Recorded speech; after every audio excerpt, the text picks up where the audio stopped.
Look at that. Look at my skin is oozing out water.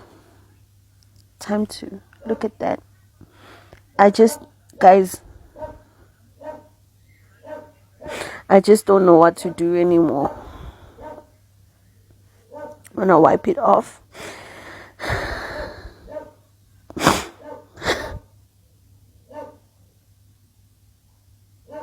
This is so horrible. I couldn't even sleep last night. I've been too well and back. Nobody by my side. Nobody to console me. Nobody to call home me. Hey, what the man you got coma? Barnen di botonga. I've been too well and back. Nobody by my side. Nobody to console me. Nobody to call home me. Hey, what the man you got coma? Barnen di botonga. Look here I am. Hi guys, how are you doing? It's your girl Owamie, and welcome back to my channel. This is the first episode of To Hell and Back, and I am so excited. Our first guest is Lindiwe. Yay! Welcome, my love. Thank you for having me here. Are you nervous? A lot. Yeah. Don't be nervous whatsoever. So I do remember I actually contacted you last year. Yeah. And I wanted us to do this, and we're finally here, and you're the first person to come. So I'm really happy to have you. I'm also excited to be here. Yeah, so basically, please just introduce yourself to us. So I'm Lindy Mukwena, born and raised in Soweto. I'm a Zulu girl, even though the surname is Mukwena.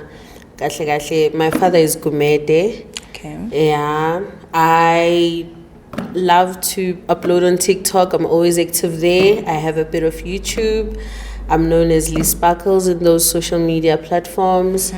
Yeah, and I started social media because I was just at home most of the time because of my health conditions, and I needed something to help me keep myself active rather than sitting down and doing nothing. So I do see that your TikTok account has over 20,000 followers. Yes. How many followers do you have exactly? I have 19,400 now. Is it? Yes. Oh, okay. So almost 20,000. Yes. And your YouTube channel? It's on 150 something subscribers. Why are you not uploading on YouTube? You're always uploading on TikTok. YouTube is not as easy as TikTok. TikTok is just touch and go. You just grab, then you're done. But with YouTube, you need to be strategic. YouTube needs a formula. It needs you to dedicate your time, needs you to edit, makes you think about lighting. YouTube is no longer like before, where it was just raw. They didn't care if your camera was squinted. Now everyone is having a more professional approach. So sometimes I would get that thing of feeling like I can do more than just uploading for the sake of, I know somebody saw my video. Now I want to just have a nice approach when I'm uploading on TikTok, on YouTube. Yeah. TikTok is organic. You just take the camera, say whatever you want to say, dance. If you have to, then you're done. Okay. But anyway, I do have to just say that actually with YouTube as well, I know maybe I'll be talking from a place of, I obviously now have nice lighting and nice cameras, but I've seen people that, their content is not as great quality-wise, but they're still doing well. Others are even doing well with just voiceover. So I think it's not as serious as maybe you may think. Yeah. It might not be as serious. You can still do the same. I mean, daylight is also great, but you guys know I'm an advocate for YouTube. I'm just like, yeah, YouTuber, everybody. So we don't want to get too much on that. But I actually just want to go ahead and actually say that the reason why I contacted you even last year, it was because I had actually seen a video of yours where, you were actually showing us, and you were basically talking about your skin condition. Yes. Yeah. Can you please just, tell me a bit about that? Okay, so I have atopic dermatitis. which is eczema. So I guess as I was growing older, it changed into contact dermatitis, and this started when we had a pet at home, a dog. He's still there, and now that I know what I'm dealing with, I know how to handle it. But first, I just noticed my skin changing rapidly, and I didn't understand what was the issue. And growing up, I used to attend at Baragwanath Hospital, so I have like a very bad memory of that. So when my parents were telling me to go there, I didn't want to. I said to my parents, I'd rather wait until I have the money.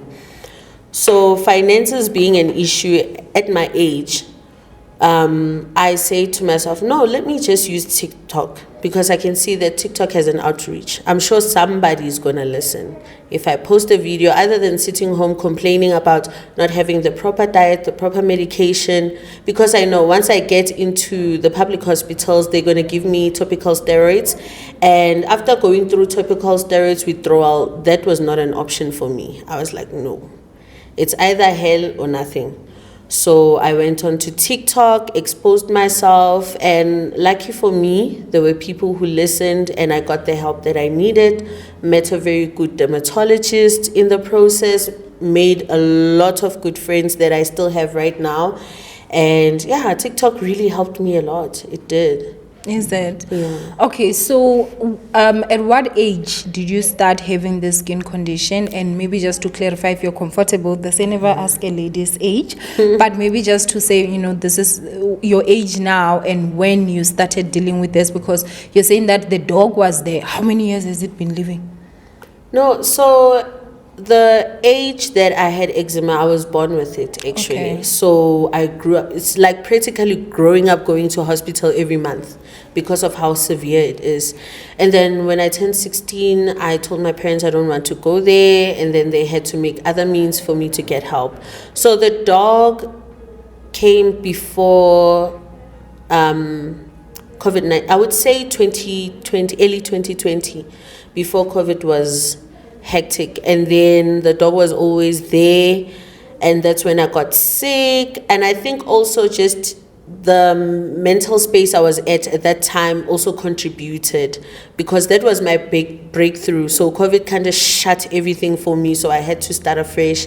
And yeah, that's how I developed everything. I didn't know I was allergic to dogs until that time.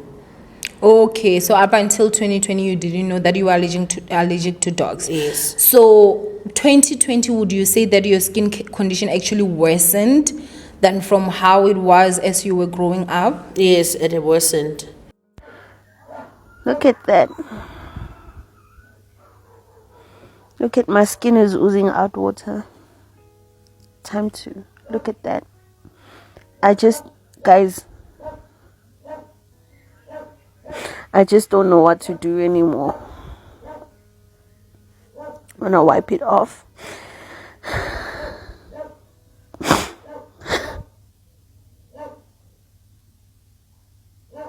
This is so horrible.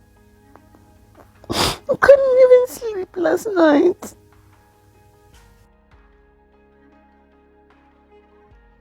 It worsened.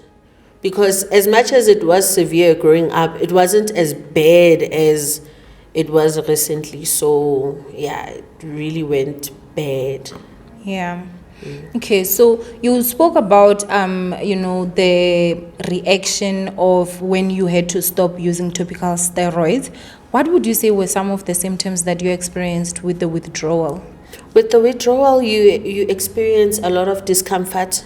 Your skin just cracks randomly. Your skin flakes off. It's like, you see how snakes shed skin, but imagine that every day when you wake up, there's skin shedding off. Okay, I'm sure you're wondering, what is that? Okay, so since like when I sleep, my skin rubs off, I put this t-shirt, jersey, whatever it is, on my blanket, on the bed, so that,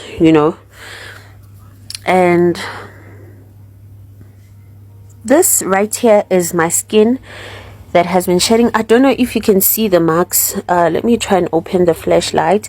There are marks on this that are just from my skin coming out water. I don't know if you can see, but these white dots are from water leaking out of my skin, so I need to change these immediately. But let me show you. This is a piece of skin. That's if the camera will focus on this. But yeah, this is a piece of skin that has came off of my body. So far after waking up, this is what I look like. This is what my legs look like. They're coming out water. I don't know if you can see. And yeah, this is what I'm dealing with so far. So I usually wrap my legs, but last night I couldn't because it was too hot. So wrapping my legs was making the heat unbearable and too itchy for me to manage. So I managed to sleep, but yeah, this is what I had to wake up to. So yeah, one day at a time, right? One day at a time. It's very, very, very uncomfortable. And at that point, if you use a moisturizer, you are prone to infections, because infections gain power from moisture. So it's like you have to let your skin go completely dry. But guys, this is my skin. As you can see, it peels off just like that. Just peels off. Yeah, so I was feeling better, but now it started afresh. I don't understand why. I'm keeping to the diet. I'm trying my level best because I don't work, so I eat whatever everyone eats. So I think, but what I think triggered it again was the detergent that I was using, because I noticed after washing my sheets and my pillows and everything, my skin started afresh. After washing my clothes, everything is just itchy. So I think I should change my washing detergent, but how will I do that? I don't have money. I'm trying to show you my other leg right here. It's developing also on my other leg. It's like this all over my body. It's just that some other parts I can't show you, but this is what's happening, and I'm frustrated, you guys. I don't want to lie, but I'm trying to keep a positive mindset. It's been hard, but yeah, there's nothing I can do about it right now. Hey, Your diet also changes. So your diet is minimalistic. If you wake up, it's just you and your oats. That's it. No sugar, nothing. You have to try and get everything organic. It was plain. The chicken was as white as ever. It was horrible. It was horrible. But after the steroids left my system, my skin started feeling and looking amazing, and that's when I started enjoying. That's why when I got contacted dermatologist, I didn't want to go back to the public hospitals. Yeah. So for how long were you using the topical steroids? Was it from since you were young? Since I was young, since I was born, until the age of 16, 17 then. So you can imagine having topical steroids are a drug essentially. So imagine detoxing from a drug that you had for 16 years of your life. It's not easy, because sometimes you feel that, let me just use that cream, I'll be free from this pain. But at the same time, your skin gets used to the small dose. Then you get something that has a higher dosage, until my skin was practically thin, very, very thin. You could see my veins, you could see everything. And that was the deciding factor for me, that I don't want to go through this again. So yeah, that's what I did. Okay, I'm really sorry to hear about that. Hey, you did mention to say 2020, that was when things fell through for you. Yes. What are you talking about? Was it work? Yeah, it was work. Firstly, I started going into social media, starting taking it seriously, but because I didn't have a following, I started looking for model agencies. And at that time, being plus size was starting to boom. So I was like, oh, this is my opportunity. And I went into that. And then when I was starting to get like gigs that pay, even though it wasn't a lot because I'm not known, it was something. And also I got a job at a hospital also. I started working as a cleaner. The salary was good. I was enjoying life. And then 2 months of enjoying life, national shutdown, just like that. and my father his company had to close down. So you can imagine there's no income in the house, nobody's getting paid. My sister has 2 kids, they were toddlers at that time, and it was hectic. That's all that I can say. It was hectic. You couldn't even go out to sell something because you're not allowed even outside the gate. So it was hectic for me. I couldn't cope with that. So would you say that the stress also impacted the rate at which, your skin went after you started reacting to the dog, even though you didn't know? Yes. Is it something that maybe they told you to say that stress also affects, or is something that you're just thinking or suspecting? Stress does contribute, because at that time I was, after you get out of a depressive state of mind, then something like that happens and your life flips upside down. You end up getting back into depression. I would say that it had a lot to do with it, because my skin, even though I'm allergic to the dog, if I could have maybe a pill of something, I would be fine. So stress causes inflammation, so my skin is a way for my body to show me that I'm not okay. So my mental health was very compromised, so it showed through my skin. So I had to work through that, and I only found out just recently, last year, that I am a hypersensitive person, and I didn't know that it was a real thing to be hypersensitive. So that made sense why certain things affect me 3 times way more than an average person. How did you find out? Well, as I was going through all these treatments, I got the privilege to speak with one of the doctors that are practicing where my doctor is at. And then he asked me a few questions, told me some things that I was like, yeah, that's how I feel. And he asked me a few scenarios. If this would happen, how would you react to this? And then he was like, no, you're just hypersensitive. You need to know how to work around that personality trait. That's why even from a kid, you've always had problems with talking to other people. That's why certain movies, when you watch them, you get triggered, you get depressive. When you listen to certain type of music, you need to just find a way to understand yourself more so that you can work around that. And that's what I did. Can I share your story? Yes, you can. So last day after I contacted you, Yeah. and I went quiet, guys, because I was going through it myself. This is the day I wake up and I see a video on TikTok and you're talking about me.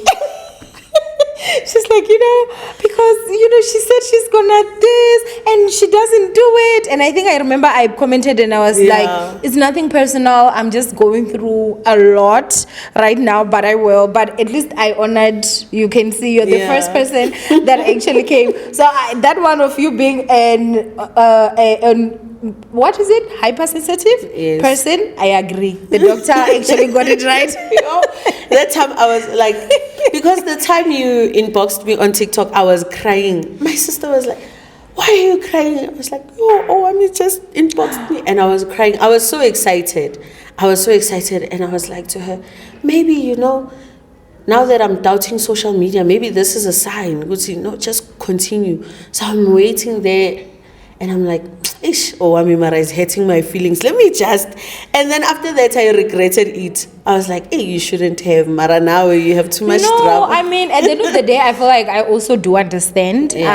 Looking at it from that, because also when I reached out to you, it was because I wanted to help at that time as well. But I think that I also was just in a mental, because I was still going through a divorce, if I'm not too mistaken. Yes, you were. It was really still very tough for me and everything. So it was just a mental thing for me. As much as I wanted to help, I didn't have the mental capacity to can sit down and actually have a full video, and everything. But I do have to say I apologize for that.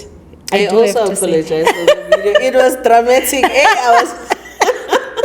But that's who I am. I'm always dramatic, and sometimes I regret it afterwards, and I'm like, Mara, why? I'm so glad that the time I posted it, only I would say 10 people saw it, and then I deleted it, because now I'm thinking about if it had that outreach, maybe people noticed it quickly, it would have had a negative impact on you. Nah, me, there's nothing they can say. But I They've said it all. I would have given them a topic pay like that time. They would have. It would have just been one of many. Go put there. Yeah. No, I completely did understand. And even when I responded, I wasn't insulted or anything. There's a part of me that actually also did understand, to say, okay, she's also at this point, and but yeah, water under the bridge anyway. Yeah. So, okay, just back to this. You did say that, you found out that you were allergic to the dog. Yes. However, the dog is still there. Yes. So, why is it that the dog was not removed from you since you are allergic to the dog? It's family dynamics, how family is. I think even growing up, you notice, Guti, man, the treatment I'm getting is way different.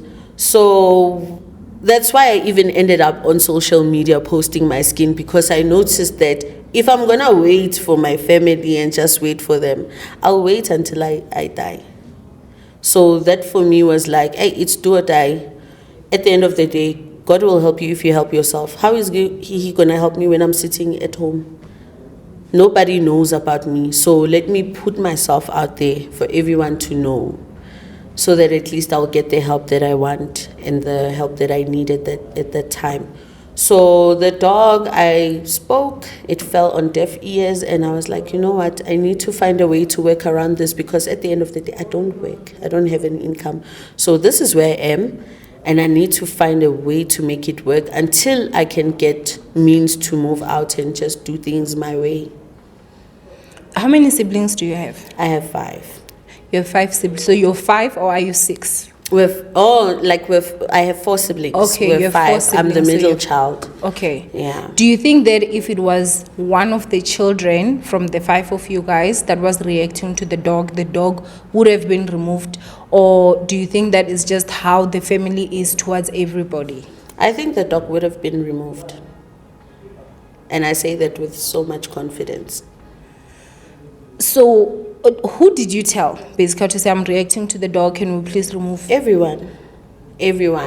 And the dog is my younger sibling's dog, last born. He's a boy. And I told him, and I said, you know what?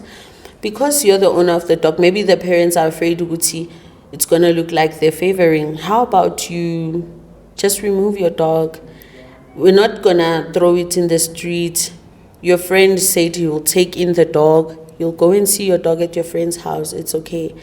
Then, because looking at the relationship between me and especially that my sibling, that one I'm talking about, it's really not nice. So obviously he didn't care much.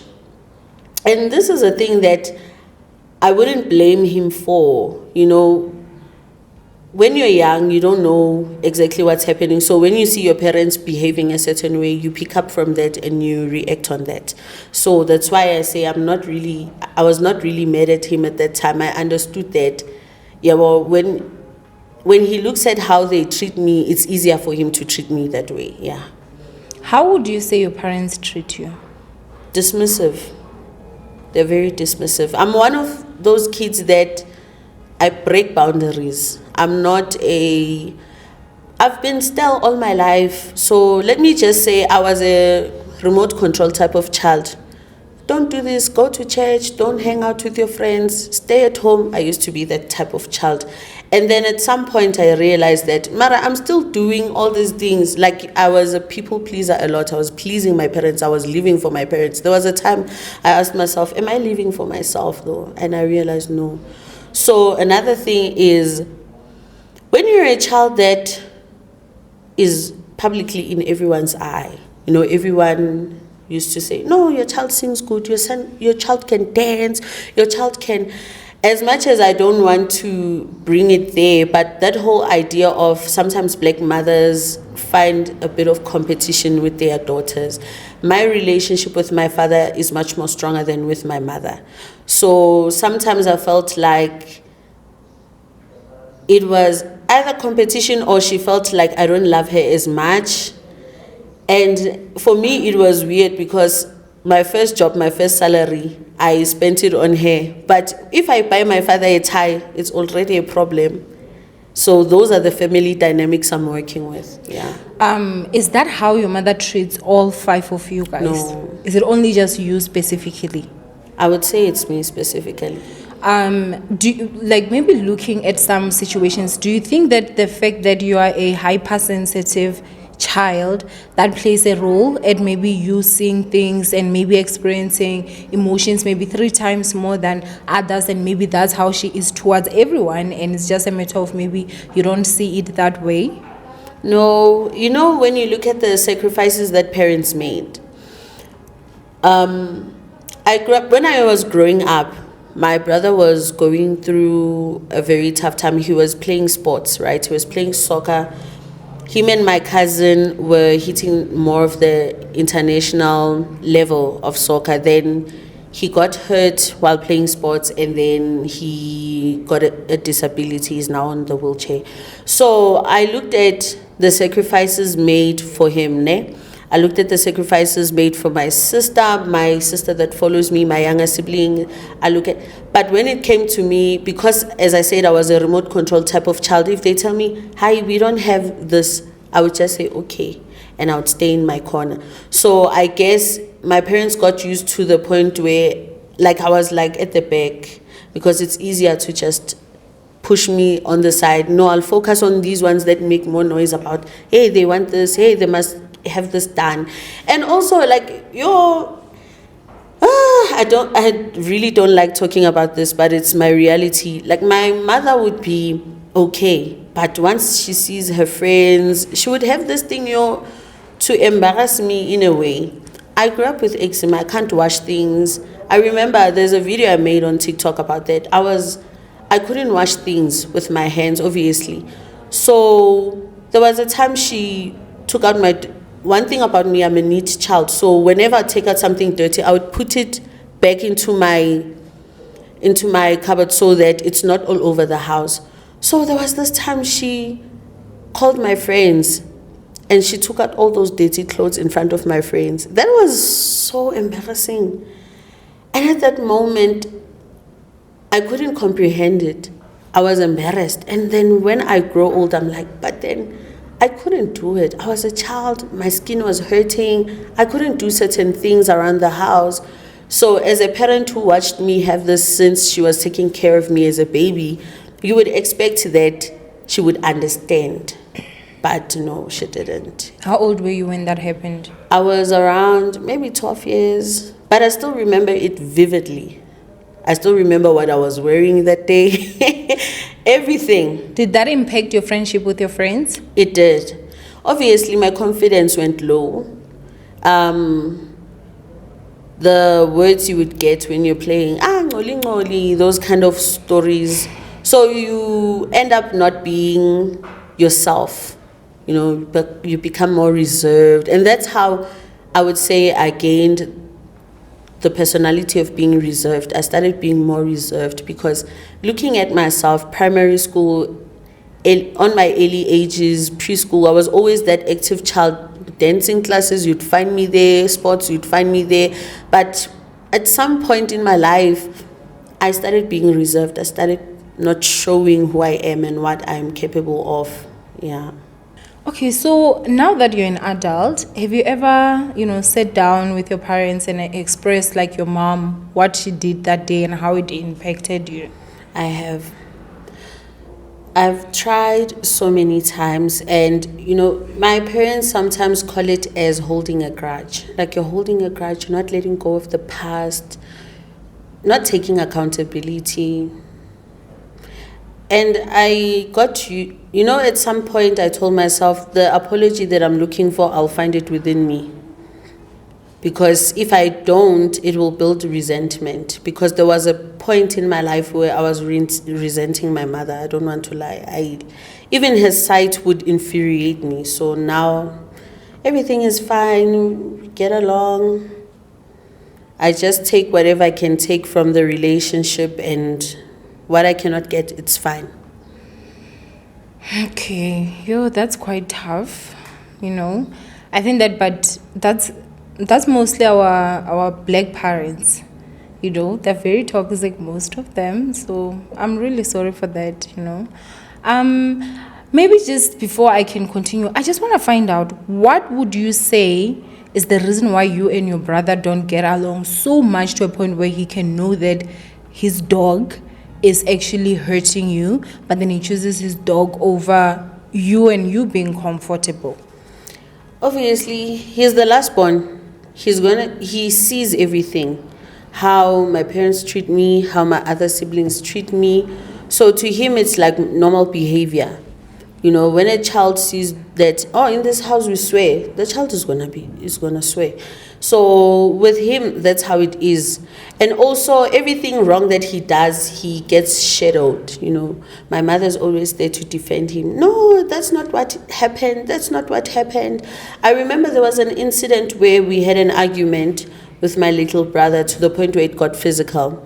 So my mother, I didn't do anything to my little brother. So my mother, when my father came back, because she knew I was going to tell my father, she said, no, you know what, Lindy is the one who started everything. She triggered him into doing this, and I had to listen to that.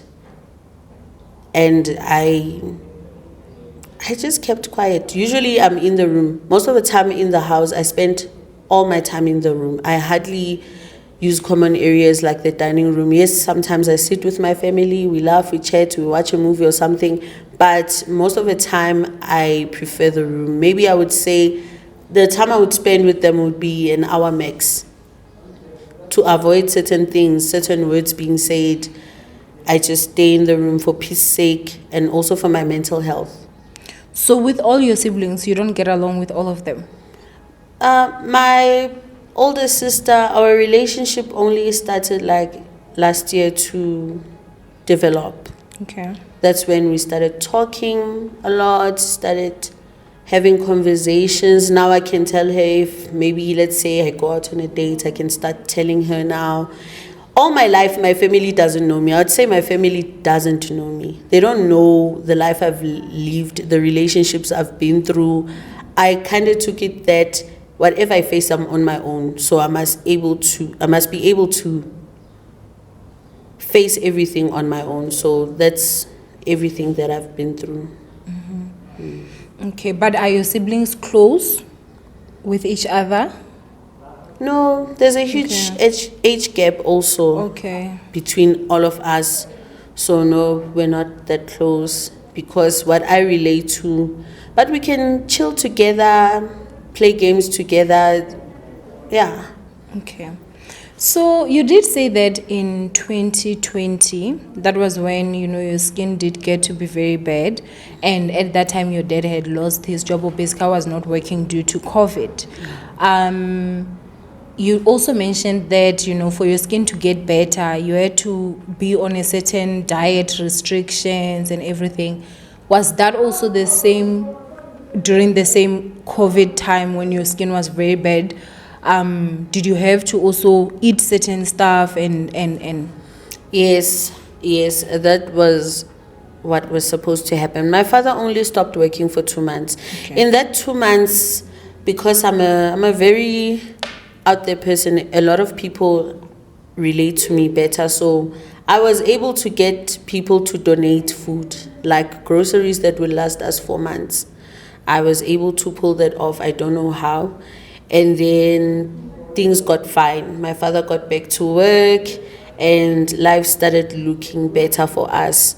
My sister found a job also, and then things were starting to get better. But with the diet specifically, you'd find that if I tell them, no, every day my diet was just apples, cabbage, carrots. If I would have protein, it would be chicken, breast, plain, avocado oil, salt, and that's it. There's nothing else I was supposed to eat. And at that time, it was a struggle to even get those little things that don't cost as much. It was not easy. So that's what pushed me towards uploading on TikTok my videos, because I was like, you know what, I cannot afford a medication, at least that 100 rand. If somebody would send me 100 rand, it would do a difference, and that's what I did. Okay. Yeah. So when would you say that you started getting the help from TikTok? immediately when the video went on, you know, people started seeing it, started getting a lot of inboxes. People started asking for my numbers. Although a lot of people were just talk and no action, but those three people really made a huge difference for me. It really made a huge difference. And when I started getting better, I started looking for other ways to make money, then yeah. Things got better. Yeah, things got better. So you did mention that you saw a dermatologist that helped you. Can you please share the name of the dermatologist for someone out there maybe that is struggling with what you were struggling with, so that they can also get help? Okay, I would say the name of the practice. It's called Wealthy. The Wealthy is spelled with a WH. Okay. Yeah, WH. It's Wealthy. It's it's here in Johannesburg at the Elephant Building. Okay. And how much are the consultations? Well, when I went there, I paid 150. So there's this machine, he puts you in it, then he analyzes everything. He doesn't only deal with your skin, he analyzes everything. At that time, I found out that my kidneys were about to shut down. I didn't know. Even my doctor was asking me, why are you still alive? I think that's one thing that gives me the drive even today, is that a lot of doctors that actually took the time to check me, their question all the time was, why are you still alive? The way you are, your body inside, you were supposed to be dead. Your organs are damaged. And I asked myself, damaged how? Because I'm still okay, I'm not coughing, I'm not having problems, I'm not having pain internally. So I guess the stress, the inflammation was too high, because my skin not only had a problem outside, I actually picked up something they call staph infection. So staph infection is also very dangerous if you're not attending to it, because I was eating a lot of antibiotics, and they weren't helping. I stopped antibiotics, and then I remember this one time I went to Discam, and then there was this guy. When I was coming in, my little sister was holding me. I couldn't even walk. So I said to her, you know what, if I'm going to wait for somebody to try and get me help, I'm not going to get help. Please accompany me to the mall. When I got to Discam, there was this guy who gave me something. It's I forgot its name, but it's just something that is in a bottle. He said, no, just put a cap inside a 2-liter and just drink it with your water every day. You're going to see a difference. And that's how I defeated staph infection, because it was all over my body. There was no way I could flush it out. Wow. Do you think that the tropical steroids that you took throughout your life, that also affected to you now having damaged organs? Yes, topical steroids, they affected my liver more than anything. My livers were affected by topical steroids a lot. So I also found a holistic doctor that was able to heal them without using, I would say, how do I describe this? The typical medication that you get for everything. Mm-hmm. You know, a holistic doctor likes to deal with, how do we heal you? How do we force your body to heal itself? Yeah. Other than depending on something else to heal you. So, yeah. Are you healed now? Yes, I am. I like to believe that I am. I mean, that's great news. Yeah. You know, that's really honestly because great news. Because when I go for checkups, like now, everything comes out nicely. I'm very happy with who I am and what I am right now. Yeah. Okay, so I also just want to know, how has your skin condition affected your dating life? Yeah, a lot. If you meet a narcissist, they're going to thrive out of that. My first relationship, like a real relationship, yeah, that guy thrived from my skin. How old were you? I was 19. Okay. I was 19 going up to the age of 22. Okay. So it was easy for him because he already noticed that I am very aware of my skin. I'm very Because the marks, as much as I was healed, but the skin marks are still there. And Yeah. sometimes eczema is a lifelong thing. You break out sometimes and Yeah. then it goes away. So he would thrive from that. Who's gonna love you when you look like this? What? He would say that. And I believed him. And remember, when you have a family structure where you're not being loved and supported, the first thing you crave is that attention. So I got that attention from him. So I fed off it. And it was good for him because he was able to do whatever he wanted to do. And I was always there because I thought, yo, Mina, I'm not good enough. I'm not good enough. So you tell yourself that because there's somebody telling you that you're not good enough. And you believe it because even at home, there's nobody who gives you that support structure. Yeah, but I think that's just because of like someone being narcissistic. How old Yeah. was he?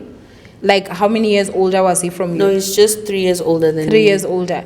No, because I mean, I also went through the same. Like, there was a guy that used to make me feel like without him, I would never, and not my ex-husband. But yeah, I look at the guy today and I'm just like, like, you can never, Yeah. Yeah, no, they actually do that.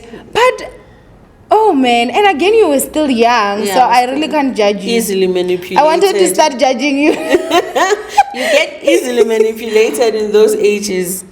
Easily. Anything they say, you believe.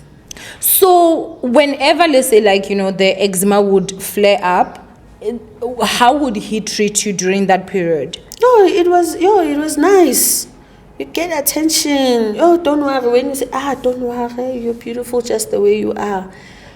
And then when I start looking nicer, going out more, nobody's going to love you like me. Why are you going out with your friends? Why don't you sit still at home? And you end up, you become still, because my man is going to get angry. At the age of 19, 20, Imagine, my goodness. because he's also, you must remember, he's a typical Zulu. Ooh. So he's from KZN. So there's that masculine control, the need to control. And also, I would say that when he started like working, that's when things got really, really bad, because now also financially he has more the upper power, I would say. If I go home, when I start needing money for something, I need to ask. So he was there with the finance. Were you staying with him? No. Okay. No, I wasn't staying with him. I was scared of my parents. I wouldn't live with him. But I would say that also he would pick up that, at home they're not taking care of you. So, okay. I bought you that body spray. Oh, now you want to smell nice for other guys. But why are you buying it if you don't want me to smell nice for other guys? Oh, man, Bashimani. Yo, keep pandemic. Another pandemic on its own. Wow. So, what made you actually walk away from this guy? Or did he walk away from you? No, he didn't. What made me walk away is, when you reach a point where you cry every day and you ask yourself, okay, what are the odds? I'm with him, I'm crying every day. I'm without him, I will cry just this week. Next week I'll be fine. And I was like, no, I'm choosing myself. Was he being unfaithful? Unfaithful. A lot of verbal abuse also, Physical abuse is hectic. Verbal abuse is a different thing, because even now at this age, there are certain things that happened through what he said that I'm still trying to break away from. Yeah. So it's something that ties you up for years. You might think, oh, now I'm fine, until you get into another relationship and then you start reacting a certain way. So I realized that thing holds you. You have to deal with it. It holds you back. Are you in a relationship now? No, I'm not. Why? Yeah. The boys, why? Hey, now. It's nice when you start entering, when the messages are still good morning. I feel like now it's a matter of just find the crazy that you can handle. Everyone has their own problems and issues. You ask yourself, okay, is this what I can handle? If the answer is no, then no. I feel like I can't handle. like I'm so quick to walk away. Yeah, I think that's another reason why I'm not in relationships. Like my patience has been worked off a lot. So now I don't have patience. So now I'm looking for someone who understands that we are both individuals. So you cannot expect me to be like you or to have your same principles and morals and everything. Obviously, there are common grounds, but I guess now with the relationships, I would say that I'm looking for an emotionally stable, mentally stable person, like who has emotional intelligence. You know, I don't want you to react to everything too quickly. You must know, Guti, some things when I do them, I'm not doing them with an intention to hurt you. I feel like at the age we're at, men don't like being advised. You know, you can never, enter a sinking ship. You see that it's sinking. Where are you going? So that's why I'm not in a relationship. I am getting out there, meeting different people, learning about how they interact with other people, and that's how I check if that's what I want for myself, how you interact with others. And then I ask myself, is this for me? If the answer is no, then on to the next one. Okay, so now that your skin is better and you're doing well, are you working? Have you gone back to work? Because I do remember the time that we were talking, you were actually saying that the condition you have has now forced you to have to leave your job, which obviously anyone could definitely see that, you can't work the way that you were. Yeah. Now all I do is try and get clients. I wash those wigs. I'm taking it easy because one thing I've been advised is that don't rush to go back to work. Don't rush to do things like you usually do. After high school, I immediately got a job. I immediately worked hard. I was working like a horse. So now the approach is find ways to make money that are not going to demand from you. Because as much as I want to just have a 9 to 5. A 9 to 5 never worked for me. I would go sick while working and not understanding why am I sick, only to find out, no, I need to find jobs that go hand in hand with hypersensitivity. Hypersensitivity is really real, and I wish I knew that earlier in my life. I would have made better life decisions. I would have been standing in a better position right now in my life. But no, it's not a train smash. I keep on going. I'll find something. Have you thought of actually going to therapy for that? Yes, I have. Are you in therapy? No. Please do. I believe in therapy so much. I was in therapy for years and it helped me. And even now, man, I'm thinking of going back. Yeah. So I think that, because for some people that do not know, therapy is actually free. I went through the government for many, many years, and my therapist, she's like the best. Now, because I can afford, I do see her privately, like in a private sector, because she does have a practice. But for years and years and years, because I was not in a financial place where I was able to see her in a public hospital, and I was still able to get the same help. I didn't know. I thought you needed money for it. So you go to the hospital. When you get there, when you consult, you tell them, hey, I'm not mentally coping. Can you please direct me to the mental side? They will, and you open a file. It's absolutely free. The government actually covers for that. Okay. Yeah. You learn everything. Eh? Yeah. So you can do that. You can just go to the hospital. I think that maybe in closing, what would you like to say to all the people that actually helped you? If you had a message, look at that camera over there. What message would you say to them and how they changed your life? Okay, I would love to say that I highly appreciate it. It really made me believe that there are good people out there. It showed me that family is not blood. Family is the people that choose you at your worst. Family is those people that have patience over you. They abangakuphileli inhliziyo, And also, they made me believe in myself also, my abilities. I got more of a confidence boost out of it, more than anything. To stand back and just look at the world in a different way. When you wake up in the morning, the world is now beautiful. And I think I've never seen the world like that. I've always seen the world as a struggle zone, yeah, I need to die now, I need to get out of here, this is a hellhole. But now I see it as a beautiful place, and I want to live more, I want to do more. And I just can't wait to also be in a position where I can touch someone's life like that also. Yeah, it brings a lot of gratitude. It's very gratifying. Yeah, I'm very thankful. Yeah, so thank you so much to everyone that actually helped. I mean, I don't know, man. Honestly, I'm so happy to actually sit with you now in a different position, because I feel like even if we had done the interview last year, I don't think that we would have been able to sit like this, because you would have been so uncomfortable, you know, and you were not okay. Like, I remember like just seeing your videos and I was like, oh my God, I can't even imagine the pain that you're actually going through, you know. So thank you so much to everyone that obviously helped. Do you have anything that you have to say? Other than that, guys, she's a YouTuber, so I'm gonna link her YouTube channel in the comment section down below.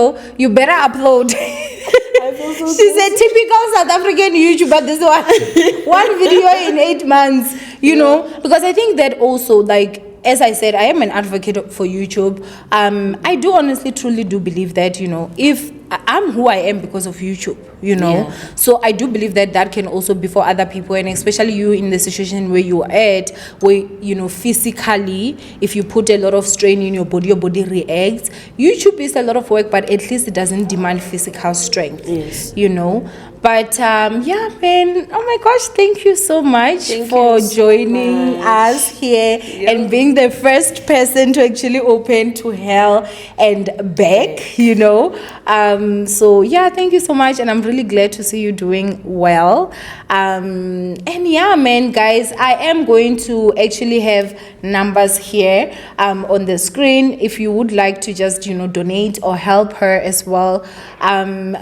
You can contact my PA, and then we'll take it from there. So that obviously, because I'm sure you're still continuing with the treatments and everything. Yeah, just so that we can obviously help. So yeah, thank you so much. I love you.